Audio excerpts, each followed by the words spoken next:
con noi Calder Zwicky, che si occupa del settore teens, adolescenti e dei progetti digitali per adolescenti.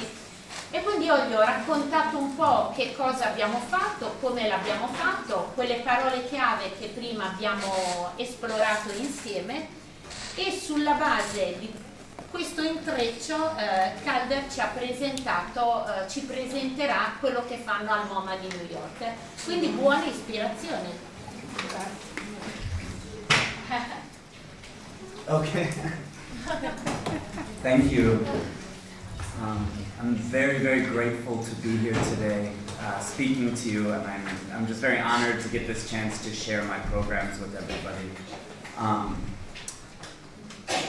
Before I discuss the philosophies and the scope of my digital initiatives for teens at the Museum of Modern Art, I would first like to take you through a brief history of museum-based teen programming in the United States. The birth, success, and expansion of which I believe can be directly attributed to its roots in the idea of creating space for teen-directed and teen-empowered programming, a model that I continue to believe in and utilize to this day. In the United States, prior to the mid-1990s, there was little to no real emphasis on creating programming for teens within any of our museums. When programming was created for this audience, it was generally seen as insignificant, an insignificant addition to the larger menu of traditional museum programs, which at the time tended to focus primarily on creating educational initiatives for families, school groups, adults, academics, and artists. Teens were not viewed as a viable museum-going audience in most major American institutions, and as a result, very little staffing or resources was devoted to creating programming that addressed the specific needs or interests of teenagers. This lack of interest in working with this audience created a sort of feedback loop. Museums rarely address the desires of this audience, and as a result, the audience rarely accessed the programs and exhibitions of our museums. Teens just don't enjoy going to art museums, was the general refrain at the time, and the lackluster response to these lackluster programs for teens continued to reinforce this assumption. Then, concurrently, in the mid-1990s, education departments and directors from four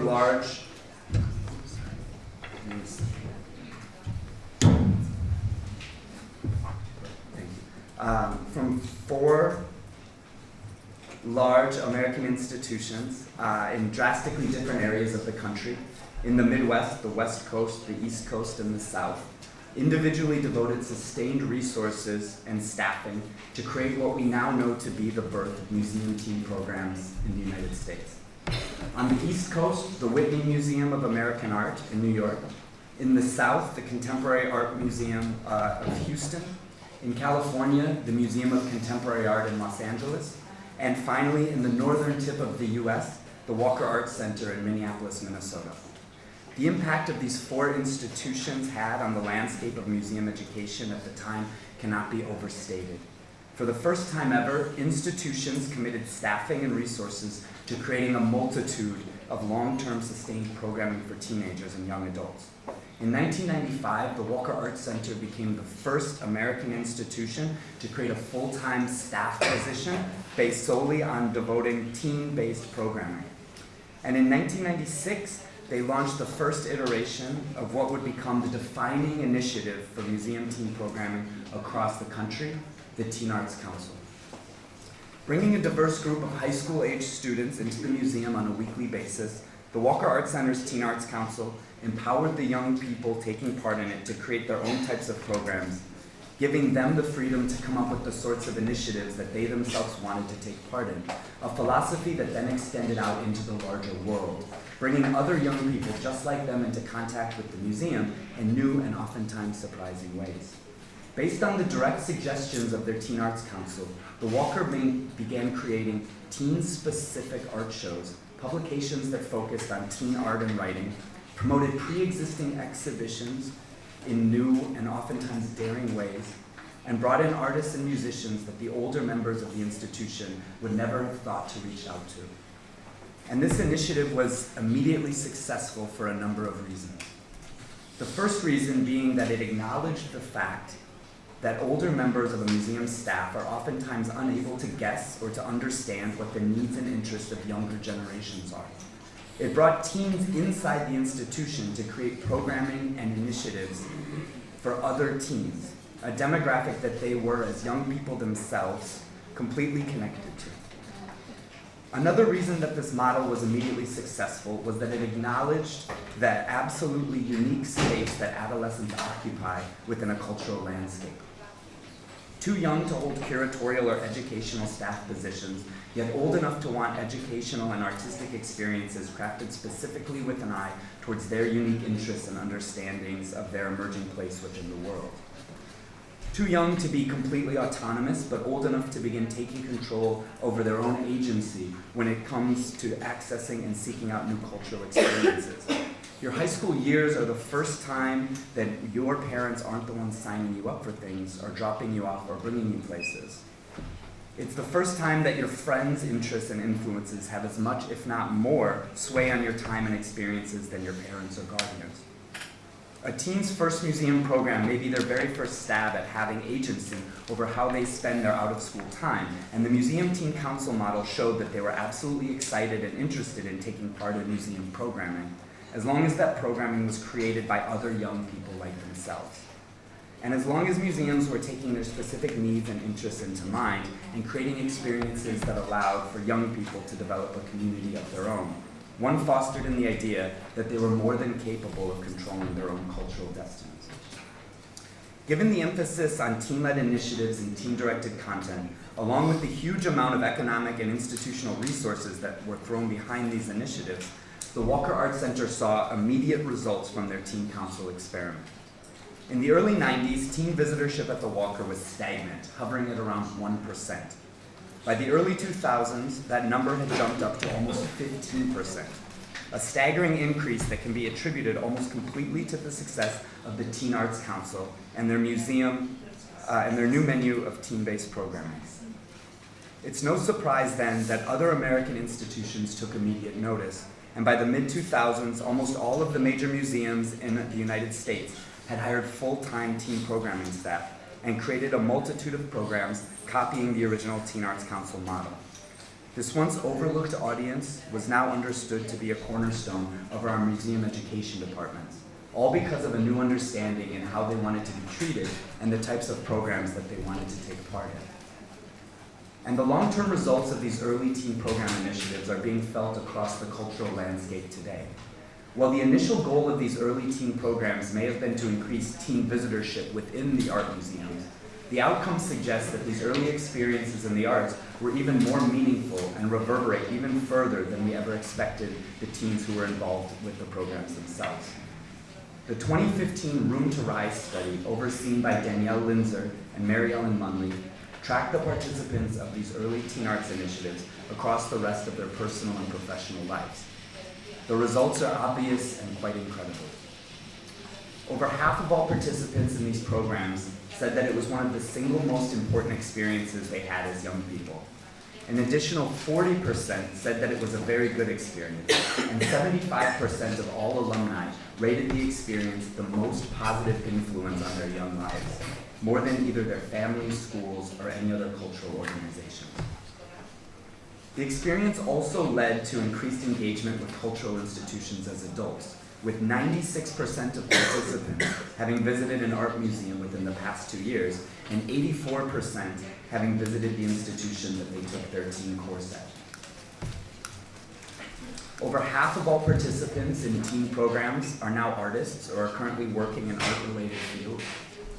And the majority of alumni of these programs have either held a position within the arts, said that their programs have had a great or strong influence on their post-high school choices, a strong influence on their jobs or career choices, and that the experiences are extremely relevant to the work that they do today. And I should mention, before I jump into the next section of my presentation, that beyond talking about these teen-directed initiatives from the current position running these sorts of programs for teens at MoMA, I'm also a direct beneficiary of them myself. In 1996, I was a young student growing up in Minneapolis, Minnesota. Through a collaboration between the Walker Arts Center and my public high school, I was able to take an arts class there. My experiences in that class would lead me to being asked to join what would end up being the Walker's first ever Teen Arts Council, an experience that would irrevocably change my life and lead me to where I am today. So when I talk about these sorts of team-directed experiences and the importance of creating space for these audiences to have a voice within our institutions, I'm speaking of them and thinking of these experiences in a very personal way. And even as age pulls me farther and farther from my own teenage years, when I think of the needs and interests of these audiences, it continues to feel as important and relevant to me as ever. I know how important these types of experiences are to young people, and it has always been my goal to share that same opportunity with as many young people as I can. So how does all of this fit into our programs at MoMA? And how does technology serve to increase our opportunities to create space and experiences for young people that take their own interests and needs to heart? In the second half of this presentation, I'm going to discuss two large-scale initiatives that around art and technology that I have overseen at the museum. The Click at MoMA program and the Digital Advisory Board. Two projects that have attempted to combine the team-directed and team-focused programming of the past with the contemporary technological needs of our current cohort of digitally engaged young people. MoMA's team programming initiatives are arranged in a 4-tiered framework, allowing New York City youth to choose the level of engagement that they're most interested in, as well as creating a structure to work with each teen throughout multiple years of their high school career. Through this multiple-tiered framework, it is our goal to create long-term, life-altering experiences for our participants, not superficial or one-off projects. Having been the beneficiary of these sorts of large-scale initiatives myself, I fully believe in the quality over quantity model of educational offerings. We can provide the space for transformative experiences in the arts as long as we acknowledge the scale and scope of our abilities in the process. I would always rather create space for 100 teens to have a life-altering arts experience rather than 1,000 teens to have a fun evening at the museum. I should also mention that some of these programs lean very heavily on technology, while others may not utilize any technology whatsoever. Its breadth of offering is crucial to the idea of creating multiple modes of entry to our museums for students with a multitude of interests.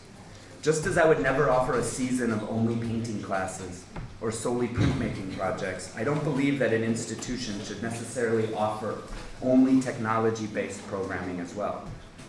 The makeup of our programs should be reflective of the makeup of the cities and towns in which our institutions exist, and the variety of young people and their interests as well. I will quickly explain the focus and philosophy of all 4 of our teen initiatives at MoMA, but will spend most of my time talking about the In the Making and Digital Advisory Boards, the programs that utilize technology and digital media the strongest. The easiest, most low-pressure way for young people to take part in our museum programming is through Open Art Space, a weekly free drop-in program for LGBTQ teens and their allies. Meeting every Tuesday afternoon at MoMA for 26 weeks out of the year, Open Art Space offers a series of gallery experiences, art-making opportunities, connections with guest artists and speakers, and more, all to an audience of LGBTQ teens and their allies. Anyone can attend each weekly session, and there's no prior art-making experiences or sign-up required. The second tier of involvement, and the one that as a weekly, multi-week and application-based program requires slightly more commitment from its participants, is our In the Making program, offering seasonal free art courses for New York City high school students across a variety of topics. This is also the program in which our Click at MoMA initiative existed, and the broadest educational offering that we have for NYC high school students. Each session of In the Making offers 4 different hands-on art courses for teens, led by New York-based artists, and culminating with a huge teen art show of participant work. MoMA covers all costs, including food, art materials, studio needs, transportation, and more. After taking an In the Making class, participants are nominated to apply for a position on our cross-museum collective. a free behind-the-scenes initiative for alumni of our Open Art Space and In the Making programs. Splitting their time between MoMA and MoMA PS1, our sister institution in Long Island City, Queens, the Cross Museum Collective participants explore the worlds of museum education, exhibition design, curating, museum security, conservation, and more, all with an emphasis on what it really means to have a career in the arts. The final level of involvement in our MoMA team programs is the Digital Advisory Board, a paid internship-style program for alumni of our Cross Museum Collective that gives our students the power to create digital content for teens from across the globe, all utilizing some sort of digital programming at their core. I will loop back around to this program in a bit after discussing the Click at MoMA initiative and the roots of our digital programs for teens. So MoMA's In the Making program has been offering free hands-on studio art courses for teens for the past 13 years. At its start, the In the Making program sought to close the huge discrepancy between what a private or art school engaged young person in New York received for arts curriculum with what a more general public school participant might receive. Even in a seemingly cosmopolitan city like New York, there are so many young people within the public school system who are not receiving any sort of hands-on studio-based programming at all. And a huge amount of young people who come in to take our courses are arriving with giant gaps in their understanding of the arts and huge oversights in their exposure to both materials and art-making technique. As a result, the earliest offerings in this program tended to skew more closely to traditional art-making courses and materials, painting classes, sculpture workshops, printmaking, graphic design, architecture, photography, and other techniques most closely associated with our collection of fine art. When I took over my position at MoMA in 2010, I knew that I wanted to expand upon these offerings to include at least one digital and tech-based class each season. My reasoning for this was twofold. One, I knew that we as an institution needed to reflect the artworks and ever-changing interests of today's contemporary artists. As the work we began to show in the museum's contemporary galleries began to become more tech-heavy, it was important as an institution that our art courses followed suit. Secondly, we needed to stay responsive to the ever-shifting interests of the newer generation of teenagers taking our courses. And digital content seemed to be one of the areas of the art world that young people continually requested more information about and instruction in. However, as an institution with a collection and an educational focus that had long been associated with early modernist artists and early modernist techniques, our staff and our community of teaching artists were not necessarily set up to begin running interactive, high-level, avant-garde digital courses on our own. In that regard, we knew that this initiative also had to be a collaborative one. And we set up this program with the philosophy that in order to provide the most dynamic experience for our young participants, we would need to partner with artists and organizations who are already working and engaged in these digital spaces, seeking out the most interesting groups and connecting their knowledge of these digital worlds with our resources and our collection of modern art. With these ideas in mind, we embarked upon the creation of our Click at MoMA initiative, piloting the first course in the summer of 2011. The first Click at MoMA program we offered was created in collaboration with an NYC-based educational organization called Institute of Play. They used gameplay, both physical as well as digital, to create educational experiences for young people. For our pilot program, we used a 3D design software called Atmosphere to create large, playable worlds that could be navigated by avatars, and connected each of these worlds to a specific painting or artwork from MoMA's collection. The final projects went on display in the Teen Art Show that season and were fully playable explorations that put you deep into the landscape of these paintings. An amazing new point of view for anyone looking at a painting for the first time. Here's an example. Okay, let me see if I can get this. So these are what the video games looked like when you played them in the art show. Sorry for the crowd.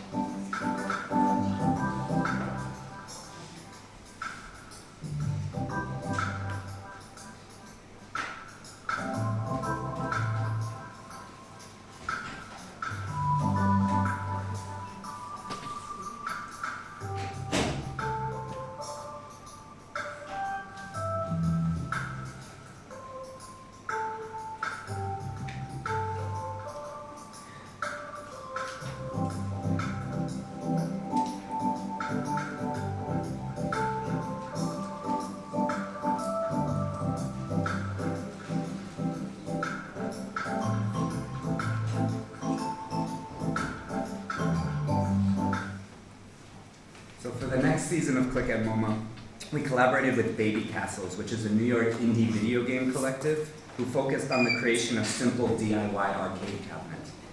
Rather than focusing on the creation of the video games themselves this time, participants in this class curated a selection of pre-existing video games and then built these interactive arcade consoles that actually controlled the games themselves.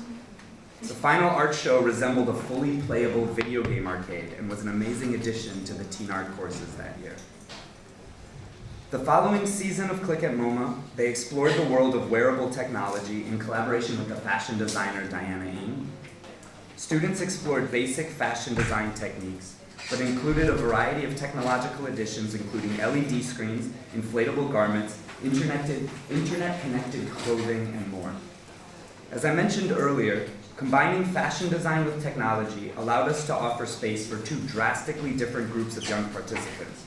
Some teens signed up for the course solely because they enjoy fashion and fashion design, while others came to it from an interest in technology and digital programming.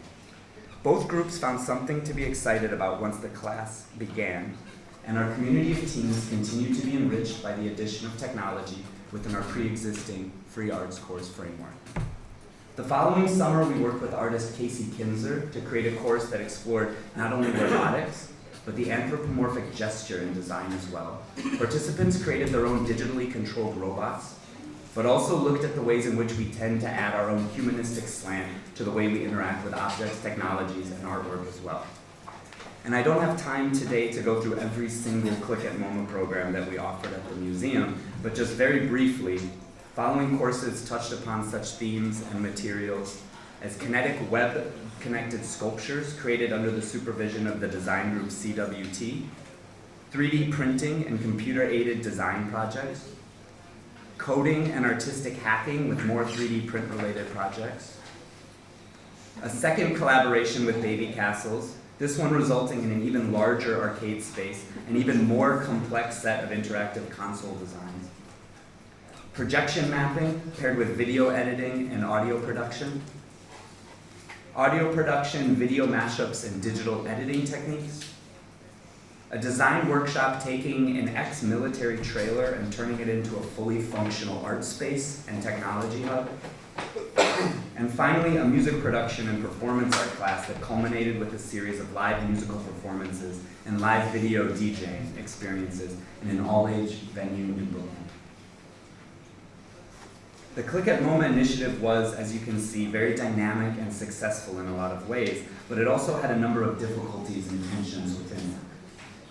First off, the cost of creating space for this amount and variety of different technology-based courses was much, much higher than that of our more traditional studio-based workshops. With 20 to 25 teams per class, just getting Photoshop purchased for that many computers would take over half the standard material budget of another class we would be offering. Add to that the upkeep and maintenance for laptops and other tech needs each season, and our technology courses generally ended up costing almost double that of our studio offerings. Digital cameras, video cameras, lighting setups, projectors, software needs that varied season to season, and ended up being a huge buy-in from our institution to keep them running with such frequency. There was also a drastic difference between the overall classroom vibe of our more traditional studio courses and our Click at MoMA classes. Walking into a studio class at any given time, you might see the groups collaboratively engaged in pouring hot glass, crafting large-scale sculptures with plaster or clay, sewing materials together, welding, or other physical tasks. You can see examples of what our studio courses look like at the top of this slide. But when you walk into a Click at MoMA class, too often you would be greeted with silence as teens sat at individual computers, wearing headphones, not connecting with one another, working diligently on their own individual projects. We did what we could to make sure that all of our tech classes fostered the same sense of collaboration and community as our other classes, but the needs of technology-based projects oftentimes necessitate the sort of sustained, individualized focus that can be deadly for the building of collaborative artistic community. The Click at MoMA classes also tended to have lower number of applicants than our studio offerings. And after seeing the same trend again and again over the course of many years, it became apparent that the desire of our audience was for hands-on material explorations, more so than digital and technology-based opportunities. Much of this desire may stem from the fact that even in schools where there is little to no arts programming, most students still have access to computers and technology-based projects in New York City. It seems almost counterintuitive, but in the 2019 public school landscape, where digital experiences continue to be given higher precedence over music and the arts, getting exposure to more old-fashioned materials such as clay, plaster, paint, canvas, and wood are even more novel and desired than they used to be. In New York City, more teens have access to computer labs than art studios, and our studio-based courses continue to be seen as more desirable as a result. Finally, even as the contemporary art world embraced digital art and technology-based artworks more and more, MoMA has continued to devote the majority of our gallery space to older modern artists and their artworks. That seems to be changing a bit, but we are still in a position where the interests of the current generation of artists aren't exactly reflected in the work that we show to the public. And the Click at MoMA initiative was sometimes forced to create too many connections between current digital initiatives and older modernist artworks. It wasn't always an organic connection to our exhibitions and our galleries. But there were many successful aspects of the Click at MoMA initiative as well. The first and most obvious one being the way in which it expanded the community of contemporary artists and arts institutions that we worked with at the museum. Oftentimes, the art world can be a very fractured place, painters sticking with painters, sculptors with sculptors, and the digital folks all getting lumped in together in their own segregated space. Click at MoMA allowed us to make incredible inroads into this area of the New York City art scene, and the organizations and artists we worked with as a result have all become new additions to our community of dedicated teaching artists. In addition, as I mentioned before, the initiative allowed us to reflect more current contemporary art techniques and modes of artistic creation, and we offered more points of entry for teens who might not otherwise have wanted to take access of our educational offerings. Finally, offering these technology-based programs added a beautiful new layer of artistry to our teen art shows, with artwork that was interactive, multimedia, sound-based, and more. By embracing all aspects of the contemporary art world in our courses, we were able to represent art shows to the public that looked more like what an actual contemporary art show looks like. And even though we are no longer officially offering Click at MoMA courses, in addition to our general in the making programming each season, we are at a place where we have so many digital artists running courses for us, and so many classes that integrate technology into their frameworks, that the impact of this initiative continues to be felt across the museum's educational landscape. So returning to the four-tiered model of engagement that I mentioned earlier, I knew that I wanted to offer a teen council-style program for MoMA's audience of young participants as well. A program in which they would have the power to dictate what was being created and to guide the museum as to what sort of content we should be creating for their peers. After having experienced drop-in programming, art courses, and behind-the-scenes programs, I wanted to give the participants a chance to take control of being content producers themselves, creating educational programming for other young people from across the globe. With that in mind, and keeping my own experiences as a teen council member in mind as well, in 2013, we created the museum's Digital Advisory Board, an initiative that is still running at MoMA today. Set up as the final and most involved level of engagement for high school students at MoMA, the Digital Advisory Board, or DAB for short, is a paid internship-style program that meets weekly at MoMA in order to create teen-directed content for a wide variety of audiences. Run by myself and the video artist Ali Santana, himself a veteran teaching artist from our Click at MoMA program, DAB provides a framework and support for the teen participants to create whatever content they think will be of interest to their peers.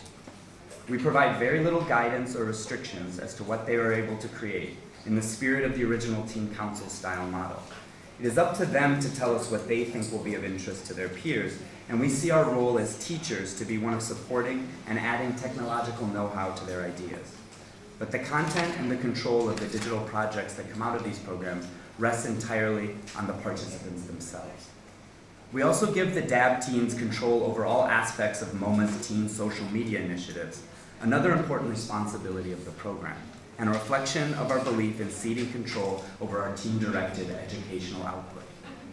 By having teens run our social media programs with little to no input from MoMA staff, our pages reflect their voices rather than those of our institution, and the resulting posts more organically resemble the posts you might see a teen do for their own social media pages, not what an institution might do when they try and reach out to younger audiences. While our MoMA Teens Instagram page may only have a small fraction of the followers that our main museum pages attract, we love the weird, dynamic content that could only come from our teens themselves, even as it sometimes spirals out of control or becomes somewhat objectionable. We would rather err on the side of giving our teens too much freedom as content producers, rather than stifling their unique and individualized voices in the process. In the 7 years since the Digital Advisory Board was created, they have come up with a number of projects. The first 3 years were devoted to the creation of a series of teen-directed online art courses, conceived of and populated with content created by our Digital Advisory Board teams themselves. These online art courses came out of MoMA's prior success in offering online art courses for adults, an initiative that reflects MoMA's interests in not only having a digital presence in line with our physical space in New York, but also our interest in reaching an international audience themselves. After reviewing our online art course offerings for adults, teens on the first Digital Advisory Board set out to adapt the online art course framework for a younger audience.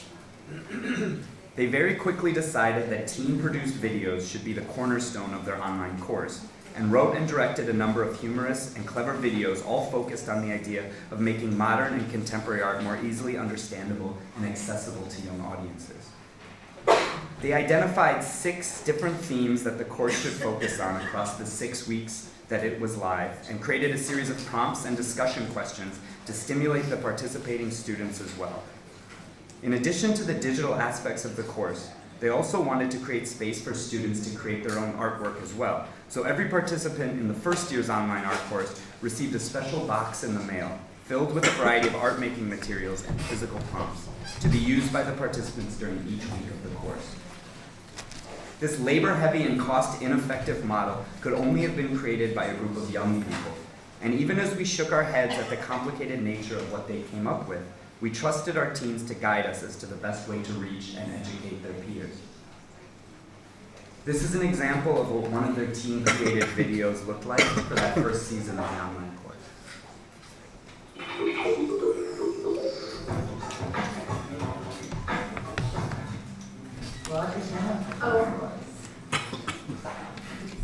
Birthday, I came to a party. Oh, well, dinner's over. So we have Frida Kahlo, Yayoi Kusama, Andy Warhol, and Salvador Dali. It's not nice.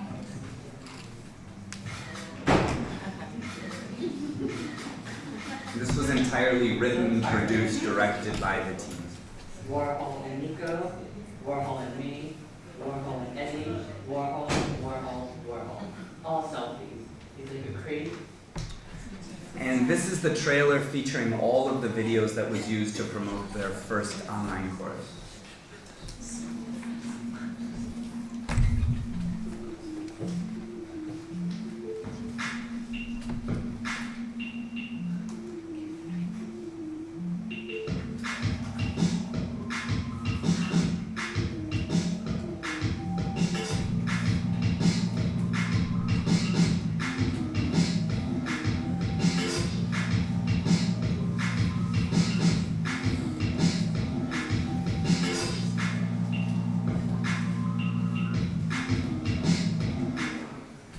So the general framework of all 3 of the teen online art courses utilized a piece of software called Haiku, the same online framework that was used by MoMA's general online course at the time.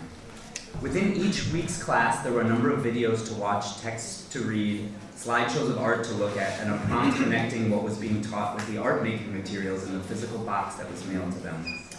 Content for all 3 of these art courses varied from year to year, but the teens always stressed a strong emphasis on interviewing artists from MoMA's teen community, sharing their own personal takes on what it means to live and work within the arts. Making the oftentimes inaccessible aspects of modern and contemporary art as accessible as possible to their participants, explaining complicated or alienating vocabulary related to the arts, and generally creating space for young people to share their own interpretations and reflections on the arts with one another. This is a video of what it actually looked like for somebody to navigate the online course that they made. I'll show you.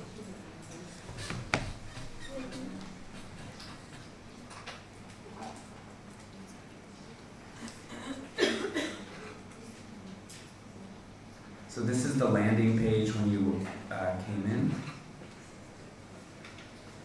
On the right, there's an outline of what each of the courses, what each week's content is about.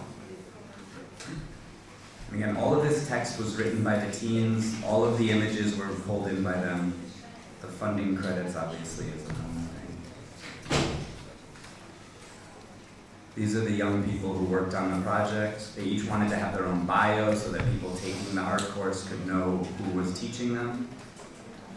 So the old people.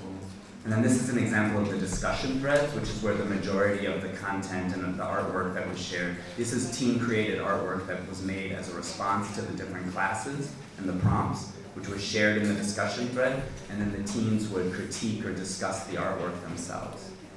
The idea of these online courses was that none of us adults involved were going to teach each week's content. It was going to be taught by the teams themselves every week.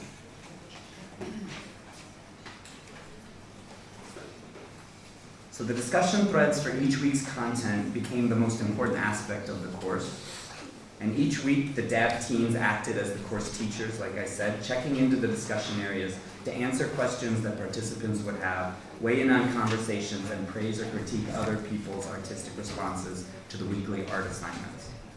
After the success of the first 2 years of the online course, team programmers from the Art Institute of Chicago and the Tate Museum in London got in touch with us independently, asking if their teen council groups might get involved as well. The results of that became our third online art course, called A Tale of Three Cities, a collaborative online class that took participants deep into the young art scenes of all three of our respective areas of the world. And this is what we did with the Tate Modern and the Art Institute of Chicago.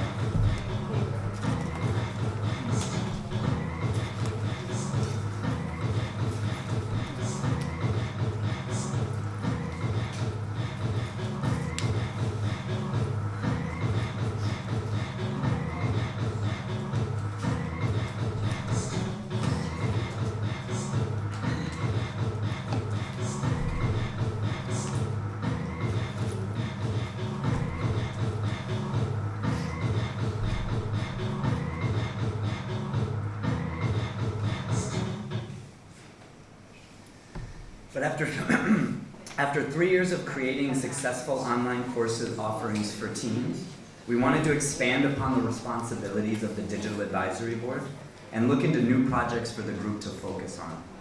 Coincidentally, at the start of 2016, we were approached by curators of an upcoming MoMA exhibit called Data Globe Reconstructed, who were concerned that the exhibit that they were planning might be too academic or inaccessible for younger New York audiences to grasp. The exhibit took its name from a lost Dada-era publication that was never actually created, using archival materials to historically reconstruct what this lost artwork might have been. They were right to be worried. The pieces on display were not immediately accessible to those outside of an art world framework, and many of the pieces on display were given their Dada roots, sometimes very simplistic looking or even silly.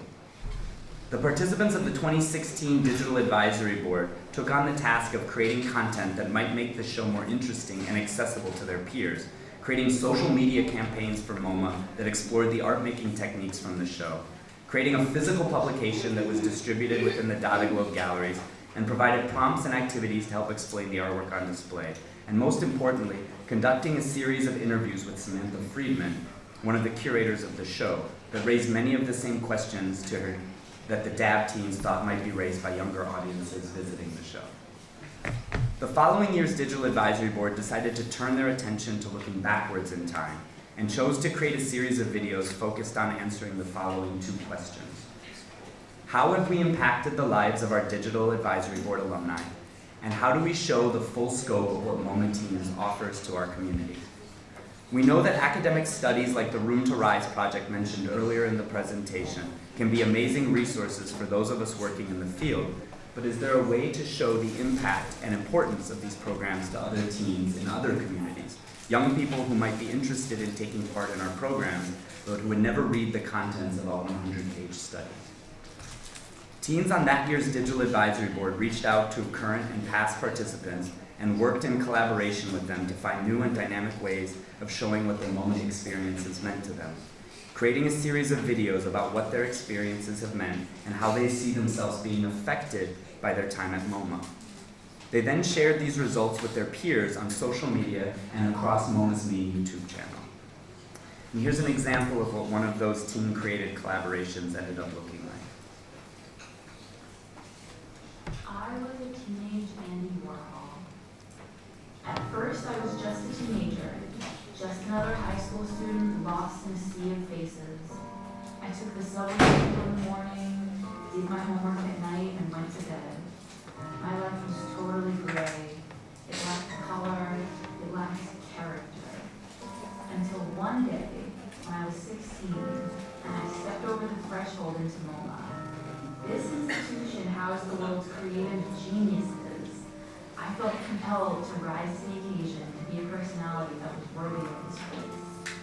So I became him. I was Andy Warhol. I embodied his spirit. I stole his identity. No, not stole. I repurposed it. I repeated it. Warhol did it in his art, so why not do it in my everyday homegrown teenage existence? And it was beautiful. Being Warhol was bright and shiny. It was a celebrity existence. I was at MoMA every week, making art and discussing it alongside my fellow artists. When you're Warhol, everyone wants to be your friend. Everyone wants to see your next painting. Everyone wants to tag you in their Instagram photos. I had gone from teenage nothing to an international superstar. But unfortunately, all stars burn out. I was able to maintain it for a while, but the Warhol lifestyle was just too fast-paced. You always have to be on, you're always giving interviews, there's always someone shoving their phone in your face for a picture. I wanted to be somebody, but being Warhol was just too much. I couldn't be Andy anymore. It's time to be me.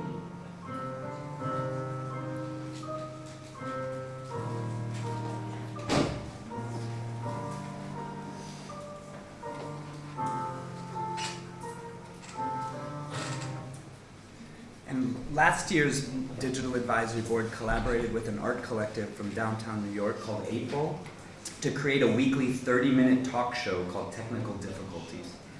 The show, which was filmed live each week in the 8 Ball Community TV studio, was hosted by the members of our Digital Advisory Board and brought in a selection of artist guests, team musicians, and more for a variety of segments, all completely written and performed by the Digital Advisory Board teams.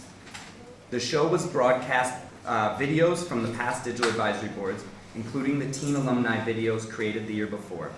Airing every Sunday night at 9 p.m. for 5 weeks, the project was unlike anything we had ever done at the museum and was a first of its kind for teen programming across the United States as well. This is a peek of what the show looked like.